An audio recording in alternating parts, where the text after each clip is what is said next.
यह कहानी है अमेरिका के राष्ट्रपति वाशिंगटन से। उन्होंने अपनी इस कहानी में बताया है कि कैसे मैं एक गरीब परिवार में जन्म लेकर अमेरिका का राष्ट्रपति बना।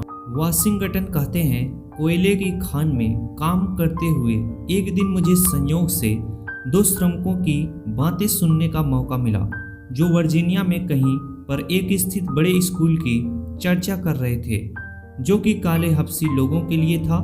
पहली बार मैंने किसी एक स्कूल या कॉलेज के बारे में सुना जो हमारे कस्बे के हबशी लोगों के छोटे से स्कूल से अधिक शानदार था। जैसे जैसे वे लोग स्कूल की चर्चा करते गए, मुझे ऐसा लगा जैसे कि वह स्कूल मानो पृथ्वी पर सबसे महान स्थान हो। स्वर्ग में भी मेरे लिए उस समय इससे अधिक आकर्षण नहीं था जितना कि वर्जीनिया के Hampton normal and agricultural institute में था, जिसकी चर्चा ये व्यक्ति कर रहे थे। तुरंत ही मैंने उस स्कूल में जाने का निश्चय किया, यद्यपि मुझे पता नहीं था कि वह कहाँ है या कितनी मील दूर है या मुझे वहाँ पर कैसे पहुँचना होगा। मेरे मन को एक ही महत्वाकांक्षा उत्तेजित कर रही थी और वह यह थी कि हैम्पटन पहुँचना चाहिए। यह विचार दिन रात मेरे साथ रहने लगा। सन 1872 के पतझड़ में मैंने वहाँ पहुँचने के लिए प्रयत्न करने का इरादा बना लिया। मेरी माँ को एक गंभीर डर सताने लगा कि मैं एक असंभव कार्य करने के लिए जा रहा हूँ। किसी प्रकार से मुझे उनसे आधे दिल से दी गई अनुमति मिली कि मैं जा सकता हूँ। अपने कपड़े खरीदने तथा यात्रा के मार्ग व्यय के लिए मेरे पास बहुत ही कम धन था। मेरे भाई जॉन ने मेरी यथाशक्ति सहायता की, किंतु वास्तव में वह भी पर्याप्त नहीं था। अंत में वह महान दिन आ गया और मैं हैम्पटन के लिए रवाना हुआ। मेरे पास केवल एक सस्ता सा कंधे पर लटकने वाला थैला था, जिसमें बहुत थोड़े से जितने कुछ भी मैं पा सका था पहनने के वस्त्र थे। उस समय मेरी माँ कमजोर व टूटे हुए स्वास्थ्य में थी। मुझे बहुत कम आशा थी कि मैं उसे दोबारा देख पाऊंगा, और इस भांति हमारा बिछड़ना और भी अधिक दुखपूर्ण हो गया। फिर भी वह जैसे भी बन सका इन सब से वीरता के साथ गुजरी। माल्डन से हैम्पटन की दूरी लगभग 500 मील है। पैदल चलते चलते, घोड़ा गाड़ियाँ तथा मोटरसाइकिलों में लिफ्ट की भीख मांगते मांगते किसी प्रकार अनेक दिनों के बाद मैं वर्जीनिया राज्य के रिचमंड शहर में पहुंचा, जो हैम्पटन से 82 मील दूर था। जब मैं थका मादा, भूखा और मैला कुचैला वहां पर पहुंचा तो काफ़ी रात हो चुकी थी। मैं कभी किसी बड़े शहर में नहीं गया था, इस कारण से मेरा दुख और भी बढ़ गया। जब मैं रिचमंड पहुंचा तो मेरा पूरा धन समाप्त हो चुका था।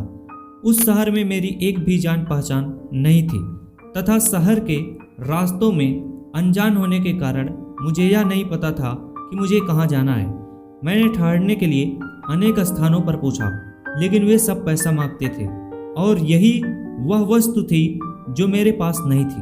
मैं अवश्य ही आधी रात के बाद तक सड़कों पर चलता रहा। अंत में इतना थक गया कि अधिक नहीं चल सका। मैं थका था, मैं भूखा था, मैं सब कुछ था, पर साहस विहीन नहीं था। ठीक जैसे ही मैं शारीरिक थकान की चरम सीमा पर पहुंचा, मैं सड़क के एक ऐसे भाग पर जा पहुंचा जहां पर कि चौड़ा फुटपाथ बहुत ऊंचा था। मैंने कुछ मिनटों तक प्रतीक्षा की, जब तक कि मैं आश्वस्त नहीं हो गया कि कोई राहगीर मुझे देख नहीं पा रहा है, और तब मैं फुटपाथ के नीचे सरक गया और अपने थैले को तकिए की तरह लगाकर सारी रात जमीन पर लेटा रहा। लगभग सारी रात मैं अपने सिर के ऊपर कदमों की आवाज़ सुनता रहा। दूसरे दिन प्रातःकाल मैंने अपने को कुछ तरोताजा पाया, लेकिन मैं बहुत अधिक भूखा था। जैसे ही इतना प्रकाश हुआ कि मैं अपने चारों ओर की वस्तुएं देख सकूं, तो मैंने देखा कि मैं एक विशाल जलयान के समीप, ऐसा लगा कि उस पर से कच्चे लोहे का भार उतारा जा रहा है।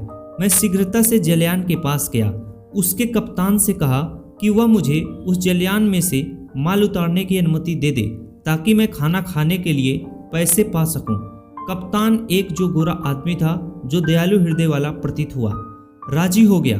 अपने नाश्ते के लिए पैसे कमाने के लिए मैंने काफ़ी देर तक काम किया और मुझे ऐसा लगा जैसे कि वह मुझे याद आता है कि वह मेरी जिंदगी में खाया गया सबसे बढ़िया नाश्ता था। मेरे कार्य से कप्तान इतना प्रसन्न हुआ कि उसने मुझसे कुछ थोड़ी सी मजदूरी पर अपने पास काम करने रहने को कहा। मैं भी काम करने के लिए बहुत खुश था। मैंने उस जलयान पर अनेक दिनों तक काम चालू रखा। अपनी छोटी सी मजदूरी में से भोजन खरीदने के पश्चात इतना नहीं बच पाता था कि जिससे कि हैम्पटन पहुंचा जा सके। हर संभव प्रकार से बचत करने की भावना से मैंने फुटपाथ के नीचे ही सोना जारी रखा।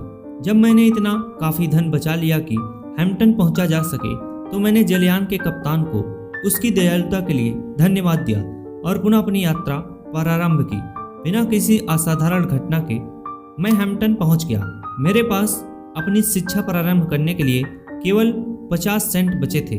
विशाल 3 मंजिला ईंटों के स्कूल के भवन के प्रथम दर्शन ने मानो उस स्थान तक पहुंचने हेतु उठाए गए सभी कष्ट के लिए पुरस्कृत कर दिया, अर्थात मैं मार्ग के कष्टों को भूल गया।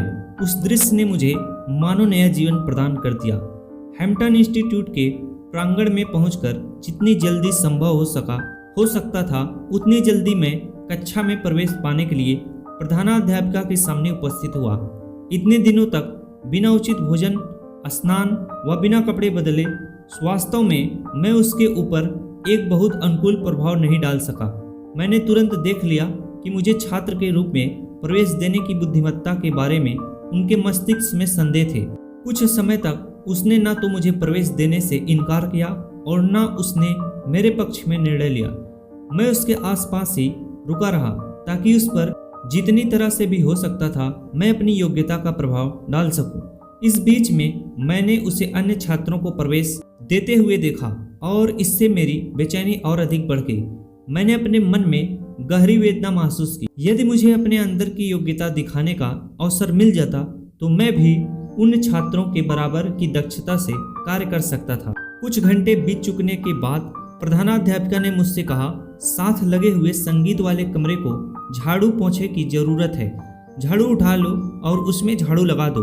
एकाएक मुझे लगा कि मेरे लिए यह एक अच्छा मौका है। मैंने इससे ज़्यादा खुशी के साथ कभी किसी आज्ञा का पालन नहीं किया था। मैंने उस संगीत वाले कमरे में 3 बार झाड़ू लगाई। फिर मैंने एक पोंछने वाला कपड़ा लिया और उस में 4 बार पोंछा लगाया। अपने पोंछे वाले कपड़े से मैंने दीवारों पर के लकड़ी के पूरे काम पर हर बेंच, मेज और डेस्क की 4 बार सफाई की। इसके अलावा प्रत्येक फर्नीचर को सरका करके दीवार में बनी हर अलमारी को, कमरे के हर कोने को अच्छी तरह से खूब साफ किया।